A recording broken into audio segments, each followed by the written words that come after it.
ਵਾਹਿਗੁਰੂ ਜੀ ਕਾ ਖਾਲਸਾ ਵਾਹਿਗੁਰੂ ਜੀ ਕੀ ਫਤਿਹ।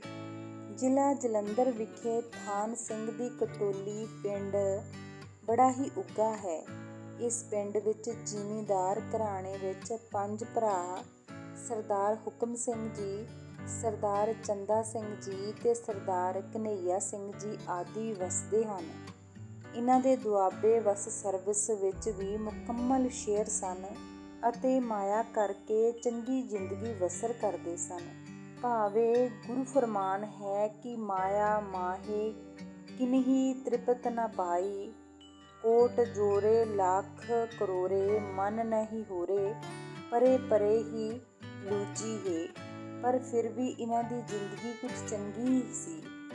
ਜਦੋਂ ਕਿਸੇ ਪੁਰਸ਼ ਦੇ ਕੋਈ ਪੂਰਵਲੇ ਕਰਮ ਜਾਗ ਪੈਂਦੇ ਹਨ ਤਾਂ ਕੋਈ ਨਾ ਕੋਈ ਪੂਰਨ ਪੁਰਖ ਮਿਲ ਹੀ ਜਾਂਦਾ ਹੈ, ਜਿਸ ਕਰਕੇ ਇਸ ਜੀਵ ਦੇ ਬੰਧਨ ਕੱਟੇ ਜਾਂਦੇ ਹਨ। ਪੂਰਨ ਪੁਰਖ ਕਈ ਕਾਰਨਾਂ ਦੁਆਰਾ ਹੀ ਮਿਲਦੇ ਹਨ। ਵਿਦਵਾਨਾਂ ਨੇ ਸਿੱਖੀ 5 ਪ੍ਰਕਾਰ ਦੀ ਕਥਨ ਕੀਤੀ ਹੈ: ਦੇਖਾ ਦੇਖੀ ਦੀ, ਹਿਰਸ ਦੀ, ਸਿਦਕ ਦੀ, ਪ੍ਰੇਮ ਦੀ ਅਤੇ ਅਭੇਦ ਦੀ। ਇਸ 5 ਪ੍ਰਕਾਰ ਦੀ ਸਿੱਖੀ ਵਿੱਚੋਂ ਜੋ ਦੂਸਰੇ ਦਰਜੇ ਦੀ ਹਿਰਸ ਦੀ ਸਿੱਖੀ ਹੈ, ਉਸ ਨੂੰ ਧਾਰਨ ਕਰਕੇ ਸਰਦਾਰ ਹੁਕਮ ਸਿੰਘ ਜੀ ਸੰਤ ਮਹਾਰਾਜ ਜੀ ਦੇ ਚਰਨਾਂ ਵਿੱਚ ਆਏ। ਆਪਣੇ ਘਰ ਦੀ ਸੁਸ਼ੀਲ ਪਤਨੀ ਤੋਂ ਨਫ਼ਰਤ ਹੋ ਗਈ ਸੀ, ਇੱਥੋਂ ਤੱਕ ਕਿ ਜੋ ਆਪਣੇ ਘਰ ਦੀ ਤ੍ਰੀਮਤ ਤੋਂ ਪੁੱਤਰ ਪੈਦਾ ਹੋਇਆ ਸੀ, ਉਸ ਪੁੱਤਰ ਤੋਂ ਵੀ ਨਫ਼ਰਤ ਕਰਨ ਲੱਗ ਪਏ ਸੀ। ਆਖਦੇ ਸਨ ਕਿ ਇਹ ਕਾਲੇ ਰੰਗ ਦਾ ਪੁੱਤਰ ਮੈਨੂੰ ਚੰਗਾ ਨਹੀਂ ਲੱਗਦਾ। ਆਪਣੇ ਪੁੱਤਰ ਨੂੰ 5ਵੀਂ ਜਾਂ 6ਵੀਂ ਜਮਾਤ ਵਿੱਚ ਹੀ ਕਾਰਪੈਂਟਰ ਭਾਵ ਲੱਕੜੀ ਦੇ ਕੰਮ ਵਿੱਚ ਲਗਾ ਦਿੱਤਾ, ਜਿੱਥੇ ਕਿ ਪੜ੍ਹਾਈ ਵੀ ਸੀ ਪਰ ਕਾਰਪੈਂਟਰੀ ਦਾ ਕੰਮ ਜ਼ਿਆਦਾ ਸਿਖਾਇਆ ਜਾਂਦਾ ਸੀ। ਇਸ ਹੋਣਹਾਰ ਬੱਚੇ ਦਾ ਜਦੋਂ ਪ੍ਰਲਬਧ ਕਰਮ ਜਾਗਿਆ ਤਾਂ ਪੂਰਾ ਕੰਮ ਸਿੱਖ ਕੇ ਅਤੇ ਪੜ੍ਹਾਈ ਕਰਕੇ ਆਲ ਇੰਡੀਆ ਰੇਲਵੇ ਵਿੱਚ ਨੌਕਰੀ ਕਰਨ ਲੱਗ ਪਿਆ। ਮਿਸਤਰੀਆਂ ਵਿੱਚੋਂ ਅੱਜ ਇਹ ਬੜੀ ਚੰਗੀ ਪੋਜੀਸ਼ਨ 'ਤੇ ਹਨ ਅਤੇ ਮਾਇਆ ਕਰਕੇ ਭਰਪੂਰ ਹਨ।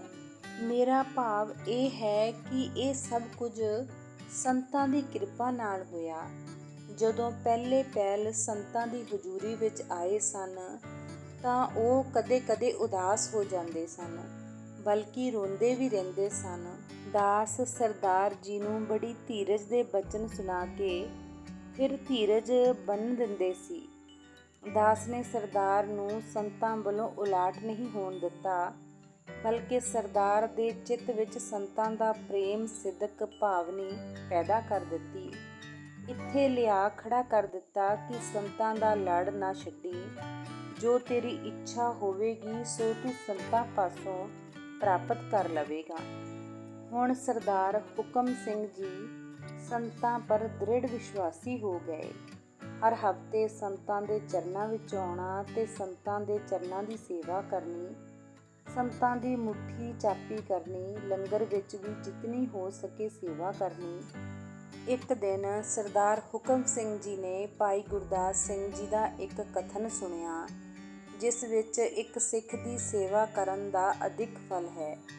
ਇਹ ਸੁਣ ਕੇ ਸਰਦਾਰ ਹੁਕਮ ਸਿੰਘ ਜੀ ਨੇ ਕਿਹਾ ਕਿ ਮਹਾਰਾਜ, ਇਹ ਕੀ ਕਾਰਨ ਹੈ ਕਿ ਗੁਰਸਿੱਖਾਂ ਦੇ ਭਾਗਾਂ ਨੂੰ ਸਤਿਗੁਰ ਜੀ ਨੇ ਸਲਾਹਿਆ ਹੈ? ਸੰਤਾਂ ਨੇ ਕਿਹਾ ਕਿ ਸਰਦਾਰ ਹੁਕਮ ਸਿੰਘ ਜੀ, ਇੱਕ ਗੁਰੂ ਕੇ ਸਿੱਖ ਵਿੱਚ ਇਹ ਸਾਰੇ ਗੁਣ ਆ ਜਾਂਦੇ ਹਨ। ਗੁਰਸਿੱਖ ਭਗਤ ਜਨ ਵੀ ਹੁੰਦਾ ਹੈ, ਸੰਤ ਵੀ ਗੁਰਸਿੱਖ ਹੁੰਦਾ ਹੈ। ਸਾਧਾਂ ਵਾਲੇ ਗੁਣ ਵੀ ਗੁਰਸਿੱਖਾਂ ਵਿੱਚ ਹੁੰਦੇ ਹਨ।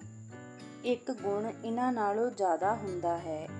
ਇਤਨੇ ਗੁਣ ਹੁੰਦਿਆਂ ਹੋਇਆਂ ਫਿਰ ਵੀ ਗੁਰੂ ਕੀ ਚਰਨੀ ਆਪਾ ਭਾਵ ਤਿਆਗ ਕੇ ਪਿਆ ਰਹਿੰਦਾ ਹੈ। ਜੈਸੇ ਕਿ ਭਾਈ ਪਾਰੋ ਜੁਲਕੇ ਨੇ ਟੰਨੇ ਪਿੰਡ ਦੇ ਸ਼੍ਰੀ ਗੁਰੂ ਅੰਗਦ ਸਾਹਿਬ ਜੀ ਪਾਸ ਬੇਨਤੀ ਕੀਤੀ ਕਿ ਗਰੀਬ ਨਵਾਜ਼ ਜੀਓ, ਪਰਮਹੰਸ ਕਿਸ ਨੂੰ ਆਖਦੇ ਹਨ?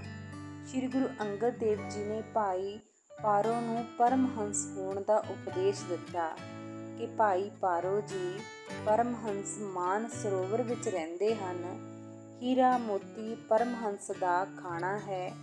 ਜੈਸੇ ਬਾਣੀ ਦਾ ਹੁਕਮ ਹੈ, ਸਰਵਰ ਹੰਸ ਤੁਰੇ ਹੀ ਮੈਲਾ, ਖਸਮੇ ਏਵੈ ਪਾਣਾ। ਸਰਵਰ ਅੰਦਰ ਹੀਰਾ ਮੋਤੀ, ਸੋ ਹੰਸਾਂ ਕਾ ਖਾਣਾ। ਇਹ ਇੱਕ ਪਰਮਹੰਸ ਹਨ। ਦੂਸਰਾ ਲੱਛਣ ਇਹ ਹੈ, ਜਦੋਂ ਪਰਮਹੰਸ ਨੂੰ ਦੁੱਧ ਪਾਈਏ ਤਾਂ ਪਰਮਹੰਸ ਪਹਿਲਾਂ ਆਪਣੀ ਚੁੰਝ ਦੁੱਧ ਨੂੰ ਲਾਉਂਦਾ ਹੈ, ਤਾਂ ਦੁੱਧ ਫੁੱਟਾਂ ਦੇ ਰੂਪ ਵਿੱਚ ਵੱਖ ਹੋ ਜਾਂਦਾ ਹੈ ਤੇ ਪਾਣੀ ਅਲੱਗਾ ਹੋ ਜਾਂਦਾ ਹੈ। ਤਾਂ ਫਿਰ ਪਰਮਹੰਸ ਪਾਣੀ ਦਾ ਤਿਆਗ ਕਰਕੇ ਦੁੱਧ ਖਾ ਲੈਂਦਾ ਹੈ। ਤੈਸਾ ਹੀ ਪਰਮਹੰਸ ਅਵਸਥਾ ਵਾਲਾ ਗੁਰਸਿੱਖ ਸਦਾ ਵਾਸਤੇ ਸਾਧ ਸੰਗਤ ਰੂਪ ਮਾਨ ਸਰੋਵਰ ਵਿੱਚੋਂ ਸੁਣਨ, ਮੰਨਣ, ਨਿਧਾਸਣ ਦੀ ਪ੍ਰਾਪਤੀ ਕਰ ਲੈਂਦੇ ਹਨ। ਪ੍ਰੇਮ ਰੂਪੀ ਲਾਲ ਦੀ ਪ੍ਰਾਪਤੀ ਕਰ ਲੈਂਦੇ ਹਨ। ਨਾਮ ਰੂਪੀ ਹੀਰੇ ਪ੍ਰਾਪਤ ਕਰ ਲੈਂਦੇ ਹਨ। ਸਖਿਆਤਮਕ ਕਾਰ ਬ੍ਰਹਮ ਗਿਆਨ ਰੂਪੀ ਜਵਾਹਰ ਪ੍ਰਾਪਤ ਕਰ ਲੈਂਦੇ ਹਨ ਅਤੇ ਸਾਧ ਸੰਗਤ ਮਾਨ ਸਰੋਵਰ ਵਿੱਚੋਂ ਗੁਰੂ ਸ਼ਬਦ ਮਾਣਕ ਹੀਰੇ ਬੱਤ ਪ੍ਰਾਪਤ ਕਰਕੇ ਇਸ ਸ਼ਬਦ ਦਾ ਅਭਿਆਸ ਕਰਕੇ ਵਿਵੇਕ ਬੁੱਧੀ ਦੀ ਪ੍ਰਾਪਤੀ ਹੋ ਜਾਂਦੀ ਹੈ, ਜਿਸ ਦੁਆਰਾ ਸਰੀਰ ਜੋ ਨਾਤਮਕ ਦੁੱਖ ਰੂਪ ਜੜ ਹੈ, ਜੋ ਆਤਮਾ ਸੋ ਸਤ ਚਿਤ ਆਨੰਦ ਰੂਪ ਦੇ ਨਾਲ ਅਗਿਆਨਤਾ ਦੇ ਕਾਰਨ ਇੱਕਮਿਕ ਹੋ ਕੇ ਰਲ ਗਈ ਹੈ। ਇਸ ਵਿਵੇਕ ਬੁੱਧੀ ਦੇ ਵਿਚਾਰ ਰੂਪ ਚੁੰਝ ਨਾਲ ਇਹਨਾਂ ਨੂੰ ਭਿੰਨ ਭਿੰਨ ਨਿਸ਼ਚੈ ਕਰਾ ਕੇ ਜੋ ਪਾਣੀ ਦੀ ਨਿਆਈ ਹੈ, ਸਰੀਰ ਅਨਾਤਮਕ ਹੈ, ਜਿਸ ਵਿੱਚ ਜੰਮਣ ਮਰਨ ਦਾ ਦੋਸ਼ ਅਤੇ ਸੂਖਮ ਸਰੀਰ ਭਾਵ ਅੰਤఃਕਰਨ ਮਨ ਦੇ ਦੋ ਦੋਸ਼, ਦੁੱਖ ਤੇ ਸੁੱਖ, ਅਤੇ ਪ੍ਰਾਣਾਂ ਦੇ ਦੋ ਦੋਸ਼, ਸੁਧਾ ਭੁੱਖ ਤੇ ਪਿਆਸ, ਇਹਨਾਂ ਸਾਰਿਆਂ ਦਾ ਤਿਆਗ ਕਰਕੇ ਜੋ ਇਹਨਾਂ ਸਾਖੀ ਰੂਪ ਚੇਤਨ ਆਤਮਾ ਸੰਤ ਚਿਤ ਆਨੰਦ ਰੂਪ ਹੈ, ਇਸ ਨਿਸ਼ਚੈ ਕਰਕੇ ਅਸਥਿਤ ਹੋ ਜਾਂਦਾ ਹੈ।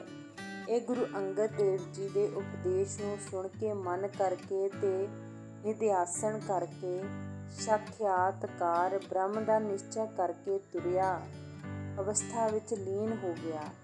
ਇਤਨਾ ਲੀਨ ਹੋ ਗਿਆ ਕਿ ਗੁਰੂ ਜੋਤੀ ਦਾ ਅਭੇਦ ਹੋ ਗਿਆ। ਫਿਰ ਸਤਿਗੁਰੂ ਅਮਰਦਾਸ ਜੀ ਨੇ ਆਪਣਾ ਗੁਰੂ ਰੂਪ ਪੁਸ਼ਾਕਾ ਭਾਈ ਪਾਸੋ ਨੂੰ ਖੁਸ਼ ਹੋ ਕੇ ਬਖਸ਼ਿਆ ਅਤੇ ਹੱਥ ਦੀ ਛਟੀ ਵੀ ਬਖਸ਼ੀ ਅਤੇ ਹੁਕਮ ਕੀਤਾ ਕਿ ਭਾਈ ਪਾਰੋ ਜਦੋਂ ਸਾਡੀ ਹਜ਼ੂਰੀ ਵਿੱਚ ਆਵੇ, ਇਹ ਪੁਸ਼ਾਕ ਪਹਿਨ ਕੇ ਘੋੜੇ ਪਰ ਚੜ੍ਹ ਕੇ ਤੇ ਇਹ ਛਟੀ ਹੱਥ ਵਿੱਚ ਫੜ ਕੇ ਆਇਆ ਕਰ। ਭਾਈ ਪਾਰੋ ਜੀ ਨੇ ਇਹ ਵਚਨ ਅਟਲ ਕਰਕੇ ਮੰਨਿਆ।